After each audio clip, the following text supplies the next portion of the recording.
Ողջույն 24-ի եթերում հետագից տևեց Նարեկ Գալստյան, այսպես ես հյուրընկալել եմ Հայաստանի Պաշտպանության նախկին փոխնախարար, Հանրապետական կուսակցության գործադիր մարմնի անդամ Արտակ Զաքարյանին, պարոն Զաքարյան, ողջունում եմ, շնորհակալ եմ շատ հրավերս ընդունելու համար։ Շնորհակալ եմ հրավերի համար։ Պարոն Զաքարյան, Նիկոլ Փաշինյանը արդեն 4-րդ թե 5-րդ անգամ Telegram-յան եւ Facebook-յան միջոցներով դիմում է Ալիևին, առաջարկելով կնքել խաղաղության համաձայնագիր։ Խաղաղության համաձայնագիրը դեռ կանանդառնանք, բայց այնտեղ արդեն որերորդ անգամ թե Փաշինյանը, թե արտաքին գործերի նախարարությունը, թե պաշտպանության նախարարությունը հայտարարում են, որ Հայաստանի զինված ուժերը ունեն հրաման պահպանել կայունությունը, այսինքն որևիցե պարագայում չկրակել, այս չանել, այն չանել եւ այլն եւ այլն։ Հիմա դուք մարդ եք, որը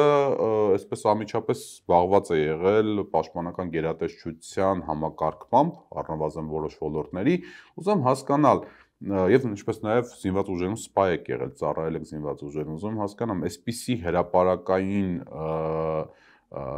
հայտարարությունները ինչպես են անդառնում ընդհանրապես զինված ուժերի բարոյահոգեբանական վիճակի վրա։ Ես ճիշտ ասած մի քիչ լավ չեմ պատկերացնում, թե ինչ է նշանակում ես հրամայել եմ չկրակել, այսինքն դա առնվազն կարա մի բան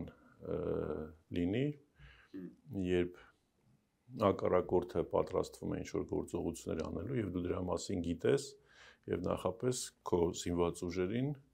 արդեն իսկ հրահանգավորում ես, որ չկրակել, իսկ ինչ անելու զինված ուժերը։ Դեպքում ենթադրենք պայմանական եմ ասում, չեմ ասում թե վաղը կամ մյուս օրը դա տեղի է ունենալու, բայց ենթադրենք տեսականորեն, հա։ Հակառակորդը իր զինված ուժերի ստորաբաժանումները Չէ, դրա պատասխանը այսօր անվտանգության խորհրդի քարտուղարը տվեց, ասում եմ մենք զինված ուժերը պաշտպանելու են, եթե տեղի ունեցավ հարձակում, բայց հրաման կա պահպանել կայունությունը, բայց Չէ, դեպքում անիմաստ է դառնում Նիկոլի այդ հայտարարությունը, որ ես հրաման եմ տվել չկրակել, էլի չեն կրակում։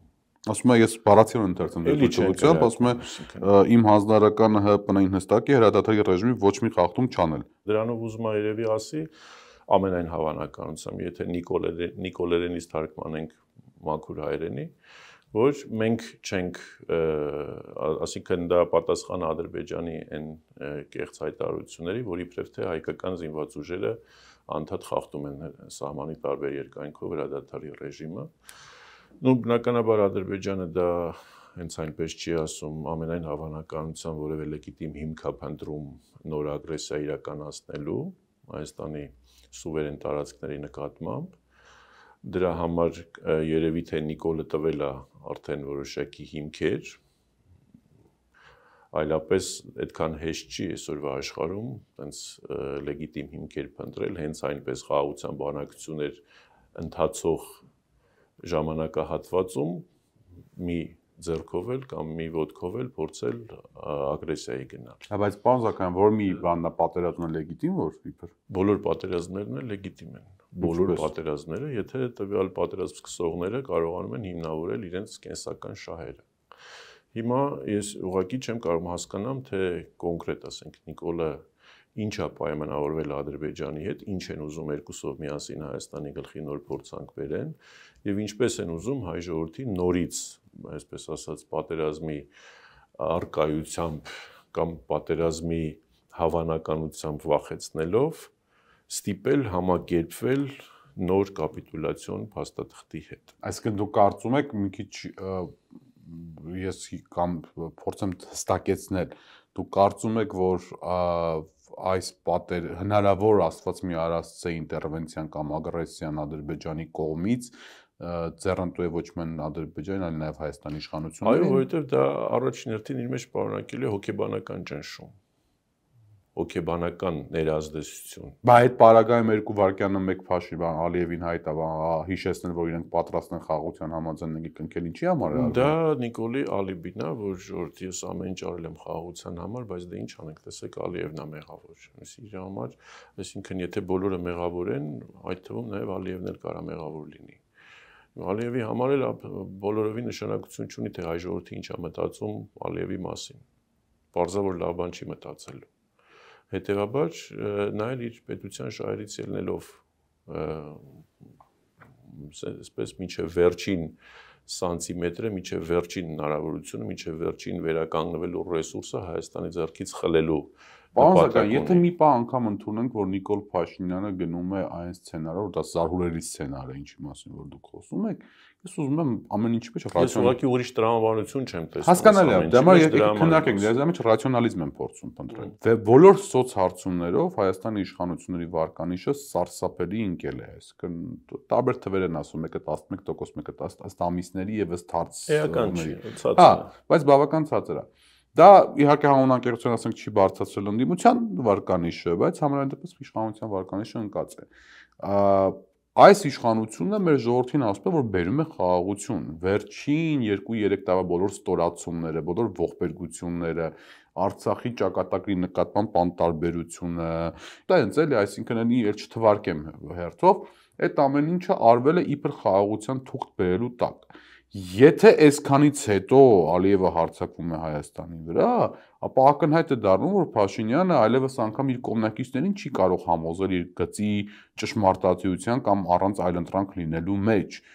То есть դա բերելու է ուղիղ իր իշխանության, չասեմ ընկնելուն, բայց շատ մեծ հավանականությամբ ընկնելուն։ Իսկ անգամ իր մերկանտիլ անձնական շահերից է փոխում, որ պատերազմ չլինի։ Ուզում եմ հերքեմ ձեր թեզը, փորձեմ բաներ։ Ես ինքս էլ շատ հաճախ երբ որ մտորում ես իրավի իրողությունների մասին արկա տեղեկատվության հիման վրա, փորձում ես ինքդ էլ հերքել քո իսկ բանը, համոզմունքը, այնպես չի որ մենք ընդդիմության դիրքերից ենք հանդես գալիս, անպայման ուզում ենք ամեն ինչում, այսպես նույնիսկ եթե լավ բան է տեղի ունենում, անպայման մի մեղք գտնել Նիկոլի վզից կախելու համար, որովհետև այնքան շատ է Նիկոլի մեղքերը, որ երևի էլ տեղ էլ չկա նոր մեղք կախելու համար, բայց այնուամենայնիվ պետք է տրամաբանության մեջ էլ հասկանալ, թե ինչ է անում։ Նախ եթե իրականում ուզում էր խաղաղության հասներ Նիկոլը, ապա ուղիղ բանակցություն են Ադրբեջանի հետ, դա ամենասխալ բանն է։ Ադրբեջանի հետ Նիկոլի բոլոր բանակցությունները վերել են պատերազմների։ 4-րդ պատերազմն է եղել։ Հիմա 5-րդին, այսպես ասած, շեմին են կանած, իհարկե որ շեկի հավանականությամբ չեմ ասում 100%-ով։ Դրա պատճառը նաև այն է, ուղղակի ավարտեմ, Անիկ ջան, դրա պատճառը այն է, որ վերջին այսպես կոչված խաղաղության բանակցությունների ամբողջ խնդրեմը նա է, որ չկա այն միջնորդը հեղինակավոր ծանրակշիռ միջնորդը, որը կարող է բոլոր ձեռք բերված պայմանավորվածությունների հիման վրա պարտադրել կողմերին հասնել վերջնարդյունքի։ Ես երկու օրինակ բերեմ ձեր թույլտվությամբ։ Ուզում եմ վերհիշել միջնորդների հարցով Մհեր Գրիգորյանն մի անգամ խոսել, ասել է, որ ում բերում ենք որպես միջնորդ, վերջում իր պայմանական շահն է հետապնդում կամ դառնում է այս կամ այն կողմի պաշտպանը։ Հիմա մենք երկու անգամ միջնորդներով բանակցել ենք։ Մի անգամ հետ նոյեմբերինյան պրոցեսների ժամանակ հայ-ռուս-ադրբեջանական հարթակը, որը չաշխատեց։ Հետո միջնորդին գցել ենք, չէ՞։ Եվ երրորդ հարթակը, հիմա պատճառների մասին խոսանք, եւ երկրորդ հարթակը բան էր, արևմտյան այսպես կոչված հարթակներ, եւ իր մասնավորի Միշել, Պրագա, Շոլց, Մակրոն եւ այլն եւ այլն։ Այս երկուսի պարագայում Հայաստանն ու Արցախը մենակ ծանր վնասներ են կրել։ Դրա համար պետք է լինել քաղաքական գործիչ, ոչ թե միջին մակարդակի լրագրող։ Կներեք թող ինձ ներեն բոլոր լրագրողները։ Դե միջին մակարդակի քաղաքական գործիչներն էլ պակաս աղետներ չեն բերում, պարոն Զաքարյան։ Դե միջին մակարդակի լրագրողներ միջին մակարդակի քաղաքական գործիչ է դառնում արդյունքում լավագույն դեպքում, իսկ դա էլ չի դառել։ Հետևաբար այդ շուստրիություններով սրան խափելով, նրան խափելով, տարբեր տեղեր գցելով, միտեղ մի բան ստորագրելով, հետևից ուրիշ բան անելով եւ այլն, երբ որ նոյեմբերի 9-ը, որ լավագույն փաստաթուղթը չի եղել, այսօր հայ ժողովուրդը արդեն մտածում է, որ ինչ որ մի բան մի ձևով նոյեմբերի 9-ի վերադառնալու խնդիր լուծի կամ երանությամբ է հիշում նոյեմբերի 9-ի ստատուս Իդեպ հանրապետական նոյեմբերի 9-ին կապիտուլյացիա անվանեց։ Այո, բայց նույնիսկ այդ կապիտուլյացիայի պայմաններում հանրապետականը ինքը փաստերը պետք է իրանց անուններով ասել, բա ինչ ասենք հաղթաթուղթ էր։ Չէ, հաղթաթուղթ չէր, բայց կապիտուլյացիան այլ բաներ է ընդհանրում։ Չէ, կապիտուլյացիան կապիտուլյացիան սա է։ Կապիտուլյացիա էր, բայց կապիտուլյացիա չի նշանակում վերջ, արդեն ավարտվեց ամեն ինչ։ Արկա հնարավորությունների պարագայում իմ քաղաքագիտական դիտելիքներով ամեն ինչի վերջն է։ կարճաժամկետ առնվազն։ Հիմա Գերմանիան էլ է կապիտուլյացիա ստորագրել ու աշխարհում շատ կապիտուլյացիա ստորագրողներ կան, այսօր Գերմանիան Եվրոպայության լոկոմոտիվ երկրի մեջ։ Աշխարհը եւ ընդհանրապես համաշխարհային քաղաքականությունը վերջակետ չունի, հա, ինքը միշտ ստորակետներով է եւ շարունակությամբ է, նույնը նաեւ հայ ժողովրդի պարագայում։ Փոքր պետությունների պարագայում ուղղակի այդ փոքր պետությունները պետք է ավելի խելացի լինեն եւ շատ արագ կողմնորոշվեն։ Դրա համար մենք ասում ենք փոխել բանակցողին, որովհետեւ այդ բանակցողը կապիտուլյացիան ստորագրողը չի կարա գնա արդեն ուժեղ կամ ավելի այլ դիրքերից բանը փոխարինի։ Եվ այո, Շարլ Միշելի այդ ջանքերով եւ Մակրոնի աջակցությամբ Պրագայում այդ հիմարությունը ստորագրել, հայտարարել, Արցախից ամբողջությամբ հրաժարվել, հետո էլ գալ այդ ընթացքում հասցնել նաև Սյունիքից որոշակի հանգույցներ, կոմունիկացիաներ փոխանցել Ադրբեջանին, նկատի ունեմ Գորիս-Կապան ճանապարհը, հետո նաև Իշխանասարի շուրջը Սիսիանում ունենալ դիրքային կորուստներ, դրանից հետո Ջերմուկում ունենալ դիրքային կորուստներ, բերել սեղմել Հայաստանը մի օղակի մեջ ու հետո սկսել ժողովրդին վախեցնել նոր պատերազմով, սա բնականաբար հենց ինքն է կապիտուլյացիայի գնացող գործողությունը, դրա համար ենք ասում բանակցողին պետք է վաղուց փոխել։ Հիմա այդ նույն բանակցողը սեփական ժողովրդի էմոցիաների եւ սեփական ժողովրդի անվտանգության հաշվին փորձում է սեփական ժողովրդի վրա շատ թանկ գնով վաճառել հերթական խաղաղության իմիտացիան, ոչ թե խաղաղությունը։ Այո, խաղաղության համար միշտ կարելի է նույնիսկ ամենաբարձր գինը վճարել, բայց ոչ խաղաղության իմիտացիայի համար։ Ախր պարոն Զաքարյան, այդ ասվում է, բայց այլընտրանքել չի ասվում, էլի, դա պրոբլեմը։ Կա մի գործընթաց, որը բերել հանգեցել է ինչ-որ տրամաբանության։ Այդ գործընթացի արդյունքում առնվազն Ալիևը դեռևս չի պատրաստվում ոչինչ ստորագրել, առնվազն։ Հայաստանի իշխանությունները մի պայմանական երկաթյա բան են առաջ քաշում, փաստարկ։ Բոլոր նրանք, ովքեր դեմ են սրան, ցանկանում են պատերազմ։ Բոլոր նրանք, ովքեր այս հասանելի խաղաղության իսկ այս պահին իրերի իրադարձությունների ընթացքը այդպեսին է, որ սա է մեզ հասանելի։ Սրա դեմ են խոսում, բերելու են երկիրը ավանտյուրայի։ Հիմա երբ որ մենք, այսինքն ընդդիմությունը օրվա քննադատում է այդ փաստաթուղթը, ինքը նաև պետք է ասի, թե այդ փաստաթղթի այլընտրանք ինչ հնարավոր էր բերել, որպեսզի այս իրենց բերած փաստարկը մերժեր կամ պատասխաներ այդ մենք ասել ենք, նորից եմ կրկնում, թիվ 1 կարևոր պայմանը բանակցողին փոխելն էր։ Բանակցողին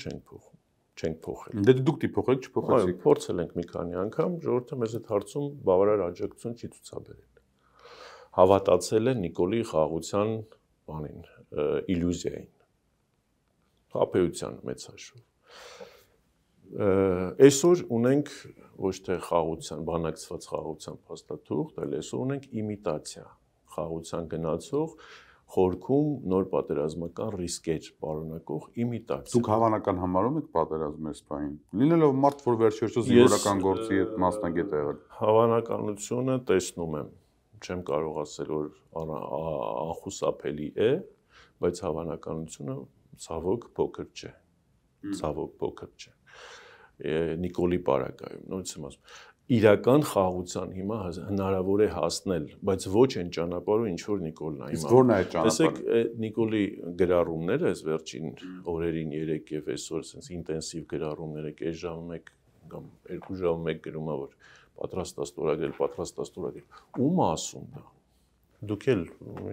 շատ լավ գրառում եք արել հենց այսօր։ Այսինքն ինչի համար ես էլի այդ ամբողջը գրում։ Եթե դու բանակցել ես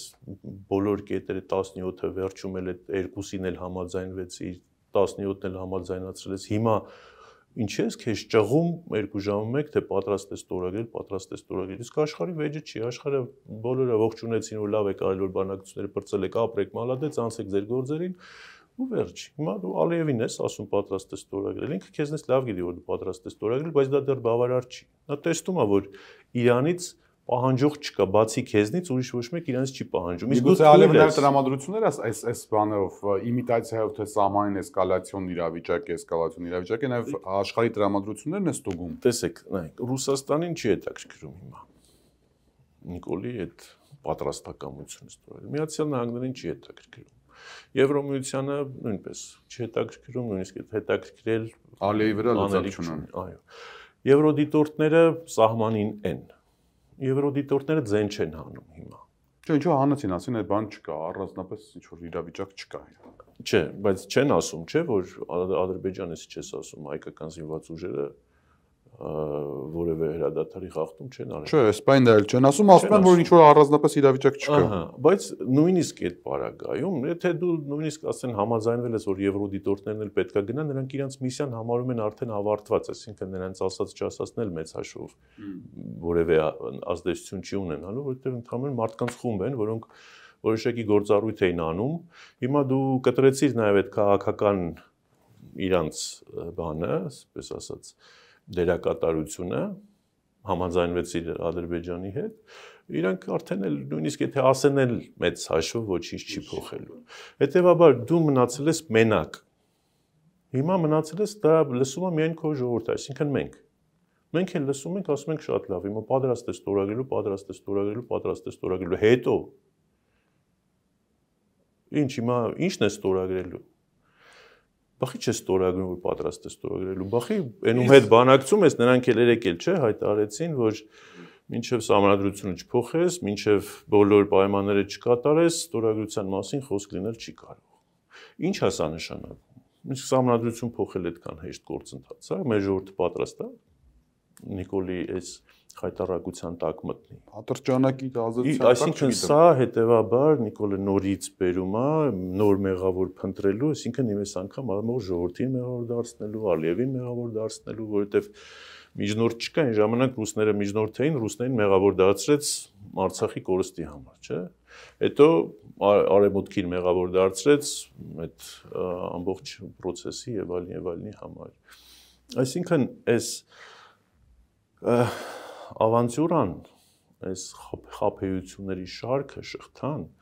երբեք լավ տեղ չեն տանելու։ Ի սկզբանե չէին տանում։ Ասում ասպեկ չեք ասում ինչ պետք է անել, մենք պետք է իշխանափոխություն անել։ Մենք այդ ժամանակ ունենք, այսօր եկուց իրար բան ենք անում։ Հիմա ունենք թե չունենք,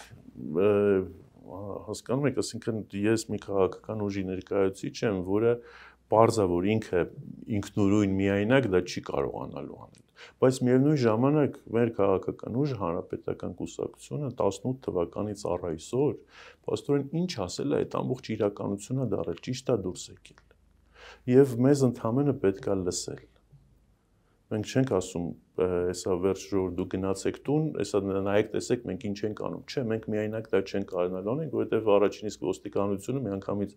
2-300 մարդ ձերբակալելու է, տանի էլի հերթական անգամ գործերը սարքի գլխներին ու վերջ դրանով ավարտվելու է, ժողովուրդն էլ ասելու է դե լավ, բանանող չկա, իհարկե բանող չենք, եթե ամբողջ ժողովուրդը չի ոտի կանում, ինքը յուրաքանչյուր մարդ իր անվտանգության, իր ապագայի, իր խաղաղության համար պայքարում։ Խաղաղության համար։ Մենք խաղաղությունը շատ գեղեցիկ, շատ ցանկալի երևույթը բառը թողել ենք Նիկոլին, Նիկոլն էլ ոնց ուզում այդ խաղաղության հետ վերաբերվում։ Առաջ ոնց ուզեց Արցախի հետ վերաբերվեց, ինչ պետք է այն էլ բանակցում եմ, հիմա էլ խաղաղության հետ է, ոնց ուզում դες բանակցում։ Արդյունքում Արցախը կորցրեցինք, հիմա էլ խաղաղությունն են կորցնելու։ Ես ասում եմ, եկեք այս մարդու ձեռքից վերցնենք բոլոր այն լիազորությունները, որոնք ինքը մեր անունից սաղ կորցրեց, հիմա էլ շարունակում է մեր միակ այն բանը, որ անհրաժեշտ է մեզ խաղաղություն, այս այդ խաղաղությունն էլ է կորցնելու, ու արդյունքում, եթե այդ խաղաղությունն էլ կորավ, Հայաստանի պետականությունն է դառնալու։ Իմ շատ հարգելի պարոն Զաքարյան, այն որ դուք ասում եք, շատ լավ է հնչում, բայց ներքին առումով է հնչում։ Հիմա Փաշինյանի քաղաքականության շնորհիվ, թե առանց Փաշինյանի քաղաքականության, մենք ունենք մի հետևյալ իրավիճակ աշխարհակաղակական եւ մանավանդ ռեգիոնալ առումով, որը ուղիղ ազդում է նաեւ հայ-ադրբեջանական տրեկի վրա։ Թուրքիան 1920 թվականից այն կողմ գոնե ազդեցության առումով Արաքսն անցել է դեպի այս կողմ։ Այսինքն 100 տարվա մեջ առաջին անգամ 20-20-ի պատերազմով դա տեղի ունեցավ եւ հիմա Հայաստանի իշխանությունների հետ փոխադարձ համաձայնությամբ դա կարծես թե արմատավորվում է։ Այսինքն թրքական բանը ներկայությունը այլևս փաստ է, իրացիոնալ այսպես վտանգ չի, փաստ է կա այսօր գետնի վրա։ Ռուսաստանը զբաղված է Ուկրաինայով, իր համար էգզիստենցիալ այսպես պատերազմով, հա։ Ոնց որ մենք երկուսով էլ համաձայնվեցինք Եվրամիությունը ռուսի ասած նիկանա է, էլի, այստեղ այդ ազատության մանր չունի, հա, առնվազն թույլ է։ Միացյալ Նահանգները ունի հակաիրանական բան, այսպես օրակարգ, որտեղ Ադրբեջանը իր համար կարող է դառնալ բնական դաշնակից։ Եթե Նիկոլ Փաշինյանն էլ վաղը գնա, իմ մոտ տպավորություն է, որ Հայաստանը գտնվում է այնպեսի ցուցվանգային վիճակում, որ ելք գրեթե չկա։ Ուստի պետք է փնտրել ելքը։ Իմ շատ հարգելի պարոն Գալստյան ջան, թույլ տվեք ձեր հետ չհամաձայնվել։ Ելք կա։ Ես մի քիչ ֆատալիստական եմ նկարագրում, բայց չէ, հատուկ է մի քիչ։ Ելքեր միշտ կան։ Այդ ելքը հետեւյալն է. Նիկոլ Փաշինյանի գնալուց հետո հաջորդ կառավարությունը ովքեր էլ որ լինեն։ Նախ իր համար վերցնում է ստամի ասեք ովքեր որ մինանա միշտ վատից վատը լինում է։ Չկարա լինի, բայց այնուամենայնիվ ստեղ եկեք ենթադրենք, որ ավելի խելագարության կառավարությամբ ավելի բան ազգային ուժեր են լինելու պրոհայկական բանով արենցիրով։ Կա մի շատ կարևոր առանցք, դա Իրան-Ռուսաստան առանցքն է, որի մեջ պետքա տեղավորվել լրջորեն։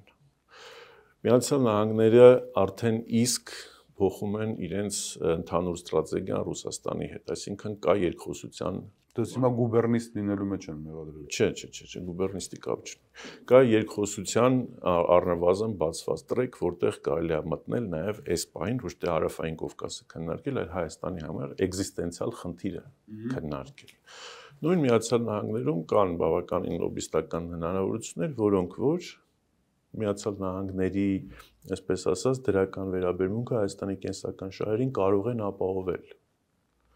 Եվ այդ ամբողջը հաստատ ռուսները դրան դեմ չեն լինելու։ Թուրքիան ով է զսպելու։ Թուրքիային զսպելու խնդիր այսօր որպես այդպիսին չկա, որովհետև տեսեք հիմա, այսինքն ինչ Թուրքիան ասելու է թող Ադրբեջանի հետ անդադ պատերազմական վիճակ լինի։ Չէ, Թուրքիան ուղղակի ստեղծելու է Ադրբեջանի համար հնարավոր պայմաններ Թուրքիային պետք չի զսպել։ Թուրքիային ընդամենը, երբ որ Հայաստանի շուրջ Իրան, Ռուսաստան առանցքը Միացյալ Նահանգների դրական վերաբերմունքով հնարավոր է լինում ապահովել անվտանգության այս գոտին, նաև Միացյալ Նահանգների համար դառնում է շահեկան իրավիճակ։ Եթե Միացյալ Նահանգների խնդիրը ապագայում Իրանի հետ կամ Իրանի շուրջ զարգացումներում Իրանին զրկելն է միջուկային ծրագրից, միևնույնն է մենք առանց նրան դե Հայաստանը կա թե չկա,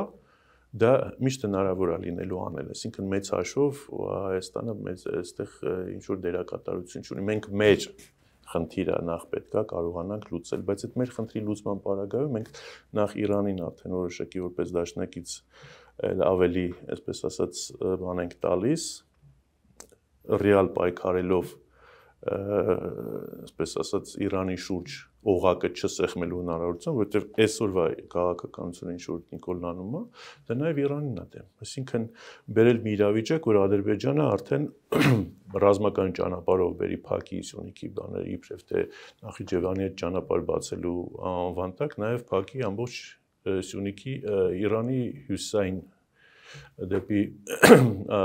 Եվրոպա եւ աշխարհ դուրս գալու հյուսային ճանապարհները, այս առումով ասենք մենք ինչ օգուտ տվեցինք, մեզ վնաս տվեցինք, մենք վնաս տվեցինք նաեւ մյուսներին։ Հետևաբար, այդ առանցքի տերը լինելով, ոչ թե վերկենել հայտնել խաղաղության հաշմելուկ, այսինքն փորձել բոլոր կողմերին բոլորին ապահովել, դա չի լինելու։ Դու պետք է առնվազն մի առանցքից կարճես դա դարձնես ստրատեգիական, դրա շուրջ կարողանաս գոնե ոչ, այսպես ասած, հակառակ վերաբերմունք ունենաս մնացած կողմերից, որովհետև բոլորի համար հասկանալի է դու քո գոյության խնդիրն ես լուծում, դու ինչ որ մեծ ամբիցիաներ չունես ուրիշներից, ինչ որ ուրիշ բաներ փոխելու կամ մեծ խաղերից ուրիշ օգուտներ վերցնել, դու քո խնդիրն ես լուծում եւ քո կենսական շահը հաստատ հասկանալի է բոլորի համար։ Իսկ այդ պարագայում արդեն Ռուսաստանը եւ Իրանը շատ ավելի լրջորեն կվերաբերվեն Հայաստանի շուրջ խաղաղության եւ անվտանգային միջավայրով։ Նույն Ֆրանսիան, նույն Հնդկաստանը բոլորը արդեն կտեսնեն, որ չէ, Հայաստանը դուք ինչ ասում եք, շատ երկարաժամկետ է։ Ոչ, իսկ Ալիևը երկարաժամկետին սպասող չի, մինչև մենք մեր մեջքը ձորձենք։ Ինքը այսօր է ուզում հարց լուծի։ Ինքը հասկանում է, այո, ինքը տեսնում է, որ կարճ է։ Երկարաժամկետ չի, ինքը տեսնում է, որ շատ արագ կարան Հայաստանում իշխանափոխություն լինի եւ այս ընդամենը 6 ամսվա ընթացքում Հայաստանը ոտքի կանգնի եւ կարողանա իր անվտանգության միջավայրը ամրացնել։ Եվ այդ դեպքում Մարտին Ալիևին ուրիշ բան չի մնալու, քան Հայաստանի հետ հավասար պայմաններում բանը ստորագրել, խաղաղության գնալ։ Այդ դեպքում նույնիսկ վստահաբար կարելի ասել, որ ինքը Ալիևը արդեն ամեն օր Facebook-ում կգրի, որ պատրաստ է գնալ խաղաղության ստորագրելու։ Դա մեծ հարցերի հարց հետևելն է, ինչու պետք է Ալիևը սպասի դրան։ Ապրեք, դե հենց դրա համար էլ Ալիևը, քանի Նիկոլն է, ինքը անընդհատ փորձելու է բան անել։ Մինչև վերջին պահը, վերջին հնարավորություն Հայաստանից փոկել։ Ներքաղաքական մի քիչ իրավիճակից խոսենք, դիմացը Գյումրիում մեծ ընտրությունները, մեծ ասելով, այսինքն ամբողջ քաղաքական դաշտի ուշադրությունը գանված է կարևոր ընտրություններ են։ Ինքից չենք բանանում, գերագնահատում Գյումրիի բանը կարևորությունը այն առումով, որ ախր զգացվում է, չէ, որ ամբողջ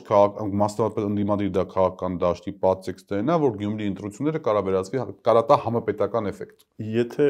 Հայաստանի Հանրապետություն լիներ ներքաղաքական կայունություն, Գյումրիի ընտրությունները կդիտվեր որպես տեղական ինքնակառավարման ընտրություններ զուտ գյումրեցիների խնդիրը։ Բայց քանի որ Հայաստանի Հանրապետություն ներքաղաքական կայունություն չկա այլևս եւ չի լինելու անընդհատ էս իրավիճակում, քանի Նիկոլն է, որովհետև իրոք դժգոհությունների մակարդակը հասարակության մեջ շատ մեծացել է, բայց չկա այն քաղաքական ուժը կամ ուժերի միավորումը, որը դժգոհությունների մակարդակը կարողանա խտացնի, գեներացնի եւ դրանից քաղաքական իրավիճակ փոխի։ Օրինական ճանապարհով։ Հետևաբար մեխանիկորեն, ասենք ավտոմատ եղանակով Գյումրիի ընտրությունները եւս դառնում են քաղաքական իրադարձությունների վրա էական ազդեցություն ունեցող գործընթաց։ Իսկ ձեր կարծիքով համապետական քանի որ իշխանություններն էլ այնտեղ ապացուցելու բան ունեն, որ վերահսկում են իրավիճակը, որ հանրության աջակցություն ունեն, որ, չգիտեմ, կարողանում են իրանց վարչական եւ մնացած ռեսուրսները օգտագործել իշխանություն պահելու համար, եւ քանի որ ընդդիմությունն էլ ունի հնարավորություն, որտեվ ըստ էության այո Գյումրիում էլ բավականին դժգոհ հատված կա մեր համակարգացիների, որոնք ոչ թե դժգոհ են, որ Գյումրիում, չգիտեմ, ճանապարհներն ասֆալտապատ չեն կամ չգիտեմ ինչ կամ, այլ դժգոհ են, որ վերջես իշխանությունները արդեն նույնիսկ թիմերի մակարդակով են աղավաղել, ավիրել բոլոր տեսակի կառավարման համակարգերը։ Եվ ընդհանրապես այդ դժգոհությունը ինչ որ մի ձևով պետք է արտահայտվի եւ արտահայտվում է իշխանության դեմ քվեարկելով կամ իշխանության դեմ գործողություններով։ Հիմա այդ ամսի 30-ի քվեարկությունը ցույց կտա, թե ասենք այդ դժգոհությունը ինչքանով է։ Ես հուսով եմ, որ ԿՊ-ն այնուամենայնիվ իր ցանկալի արդյունքները այնտեղ չի կարող։ Դա ասենք ԿՊ-ն քաղաքապետ չի դառնում։ Հուսով եմ։ Դե տեսեք, դա ցուցիչ է, հանրապետության երկրորդ քաղաքում դա ցուցիչ է։ Ես ուզում հիշեցնեմ, որ հանրապետության երրորդ քաղաքում ԿՊ-ն քաղաքապետ չունեցա, Մամիկուն Ասլանյանը 2 տարի 8 ամիս բանտում արձակեց։ Ասենք ինչն է խանգարելու, որ նույն ճանապարհը անընդհատ նույն բանը անել ուղղակի հնարավոր չի, որովհետև տարի ամիս հասարակության մոտ դժգոհության մակարդակը գնալով ավելի բարձրանում է։ Եվ Նիկոլը եւ ԿՊ-ն են առաջվա 80%-անոց Նիկոլն ու ԿՊ-ն չեն։ Ոչ էլ պատերազմից հետոյի 55-60%-անոց Նիկոլն ու բանը չեն, որ ըստ էության 55-60%-ը ոչ թե Արցախում պարտություն կրած Նիկոլի պարտության համար տված տոկոսն են, այլ խաղաղության լոզունգի տակ եւ ապագա կայի խաբեության տակ դրված նախկինների վերադարձից սարսափած։ Ինչպես նաեւ այո, նախկինների վերադարձից, որը ըստ էության վնասակար միտումն է, որ դրված է ժողովրդի գիտակցության կամ ենթագիտակցության ինչ որ հատված է քարոզչական բանա, որովհետեւ հիմա եթե մարդկանց այսօր հարցնում ես, ասում ես լավ եղբայր հասկացանք նախկիների չգալու համար դու պատրաստ ես անել ամեն ինչ։ Հիմա լավ եղավ, որ սենց եղավ։ Իհարկե ոչ մի նորմալ մարդ չի ասում, որ լավ եղավ, որ սենց եղավ։ Նորմալներ միշտ կան, կարելի է գտնել իրանց նկարել, գցել Facebook եւ այլն, որ ասում են, չէ, թող թուրքերը գան, նախկիները չգան, թող գան։ Չգիտեմ, մեզ մորթել։ Բայց դա չի հանրային կարծիքն էլի, մեր ժողովուրդը շատ նորմալ, սառը դատող, իրավիճակը շատ պատկերացնող եւ Սերժ Սարգսյանը Գյումրիում աջակցում է որևիցե մեկին։ Չէ, հանրապետական կուսակցությունը ուղիղ իր տեխնացուն չունի, բայց իհարկե մեր կուսակցականներն էլ այնտեղ որպես քաղաքացիներ որպես ընտրողներ յուրաքանչյուրը Օրինակ պատիվ ունեմից Մարտուն Գրիգորյանը կամ Ռուբեն Մխիթարյանը ձեր աջակցությունը չունի։ Մեր կուսակցությունը ազատ է թողնված եւ կարծում եմ ընդդիմադիր դաշտից են անելու ընտրությունները։ Բոլոր այն մարդկանց, ում հետ մենք ճանապարհ Ես կարծես թե նկատում եմ, որ այն մարդկանց, ում հետ մենք ճանապարհ ենք անցել կամ անցնելու ենք, որ ներընդդիմադիր որոշակի պայքարել, այսինքն Հայաստանում, Երևանում տեղի ունեցած այս վերջին հայտնի գործընթացների որոշակի պրոյեկցիա նաև Գյումրիում էլ կա, այդպիսի տպավորություն կա։ Օրինակ ֆավորիտ, այսպես ասեմ, հիմնական ֆավորիտ Վարդան Ղուկասյանի խոսքերի մեջ այդ բանը ակնհայտորեն երևում է ընդդեմ հանրապետականի, ընդդեմ Սերժ Սարգսյանի, դրա համար եմ ասում։ Իրեք ընդդեմ հանրապետականի կարող են խոսել։ Ով ասես կարող է խոսի ընդդեմ հանրապետականի։ Նույնիսկ կարող են պատճառներ ունենալ, մեկին ժամանակին կարող է մեր իշխանության ժամանակ նեղացրած լինենք, մեկին կարող է թույլ տված չլինենք իր սրտի ուզածի չափով ինչ որ բաներ անի կամ չգիտեմ իր պատկերացրածով կառավարի կամ իր պատկերացրածով այս անի կամ այն անի։ Դա նորմալ է, հասկանում եք, իշխանությունը հենց նրա համար է, որ դու կարողանաս վերահսկես եւ այդ վերահսկողության արդյունքում ոչ բոլորն են, որոնք որ այդպես գոհ են եղել այդ գործընթացներից։ Բայց մեր գլխավոր խնդիրն է եղել, որ մեզնից այսօր դժգոհ մարդիկ էլ ապրեն խաղաղ եւ ունենան Արցախ եւ ունենան անվտանգություն, մեզնից գոհ մարդիկ էլ ապրեն խաղաղ, ունենան անվտանգություն, ունենան Արցախ եւ ունենան Հայաստանի Հանրապետություն։ Այսօր այդ մարդիկ, այսօր չէ, պոպուլիզմ չի, դա փաստ է։ Չէ, այն ժամանակ փաստ է։ Այն ժամանակվա մասին եմ ասում։ Ես ապագայի մասին եմ խոսում։ Չէ, ես ասում եմ այն ժամանակվա մեր կառավարման ժամանակ, որովհետև մեզնից ինչի էին դժգոհ։ Որովհետև մենք ամբողջ մենք կարող է սոցիալական խնդիրներ այդքան լավ չենք լուծել։ Մենք կարող է ներքին կադրային հարցերում ունեցել ենք թերություններ, բայց անվտանգության հարցում եւ արտաքին քաղաքականության հարցում եւ Հայաստանի իմիջի հարցում եւ հայ ժողովրդի արժանապատվության հարցում միջազգային եւ Հայաստանի տնտեսական զարգացման հնարավորությունների հարցում մենք արել ենք մաքսիմումը եւ մինչեւ այսօր էլ այդ արածի հետևանքները կան։ Հետևաբար մեզանից դժգոհություններ ինչ որտեղ կարելի է համարել օբյեկտիվ, ինչ որտեղ սուբյեկտիվ, բայց դա նորմալ է։ Մենք դրանից չենք նեղվում կամ չենք նեղանում, ասում ինչ ես մեզ դժգոհ։